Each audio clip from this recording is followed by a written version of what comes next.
ஜெய் ஸ்ரீராம். அடியேன் ஜிஎம் சுவாமிஜி. இன்றைய பக்தி தலைப்பிலே ஆடி அமாவாசை சிறப்பு. தை அமாவாசை ஆடி அமாவாசைங்கிறது ரொம்ப ரொம்ப ரொம்ப ரொம்ப விசேஷமான நாள். உத்தராயண புண்ணிய காலத்திலே வரக்கூடியது தை அமாவாசை, தட்சிணாயனத்திலே வரக்கூடியது ஆடி அமாவாசை. அதாவது ஆடி மாதத்தில் வர்றது ஆடி அமாவாசை, தை மாதத்தில் வர்றது தை அமாவாசை. ரெண்டுமே விசேஷங்கள் தான். ரெண்டுமே பித்திருக்களுக்கு ரொம்ப விசேஷமான ஒரு நாள். பித்திருக்களை வரும்போது வீட்டுக்கு அழைச்சி சாப்பாடு போடக்கூடிய முக்கியமான நாள். எல்லா அமாவாசையிலையுமே பித்திருக்கள் வந்தாலும் இந்த ஆடி தை அமாவாசையில் ரொம்ப முக்கியமான நாளாக கருதக்கூடியது. ஏன்னா உத்தராயணத்திலே வரும்போது தை அமாவாசையில் முதல் அமாவாசையிலையும், தட்சிணாயனத்திலே வரும்போது முதல் அமாவாசை ஆடி அமாவாசையும், அடுத்தடுத்த அமாவாசைகள் வந்தாலும் கூட இந்த முதல் மாத அமாவாசைன்னு பேர். அப்பேற்பட்ட நன்னாளிலே வரும்போது எல்லாரும் சமுத்திர ஸ்நானங்கள் செய்வது, புண்ணிய நதியிலே குளிப்பது, தர்ப்பணங்கள் பண்ணுவது, இது எல்லாரும் செய்யக்கூடியது ஒன்று.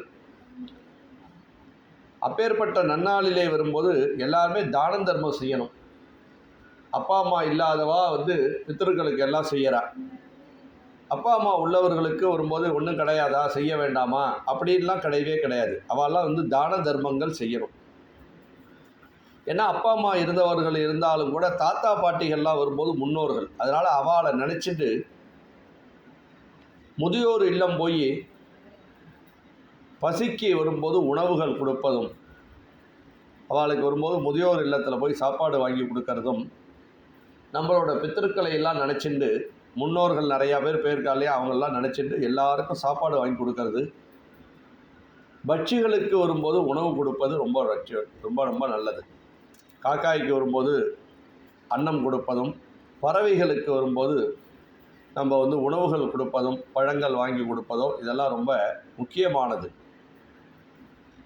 அந்த பறவைகள் தான் வரும்போது நமக்கு பித்திருக்கள்லாம் வர்றதாக ஐதீகத்திலே சொல்லக்கூடியது. அதனால் பறவைகளுக்கெல்லாம் இன்றைக்கி நம்ம வாங்கி கொடுத்தோம்னா ரொம்ப நல்லது. பறவைகள் எங்கே இருந்தாலும் அந்த இடத்துல கொண்டு அதுகளுக்கு அரிசிகள் போடுவதோ, மீன்கள் இருந்தால் அதுகளுக்கு பொறி போடுறதோ, மாடுகளுக்கு வரும்போது அகத்திக்கீரை வாங்கி கொடுவதோ, பில் வாங்கி கொடுப்பதோ, பட்சிகளுக்கு வரும்போது அன்னங்கள் அளிப்பதோ, என்னென்ன நம்மளால் முடியுதோ அதை செய்வது உன்னதமான ஒரு பலன்.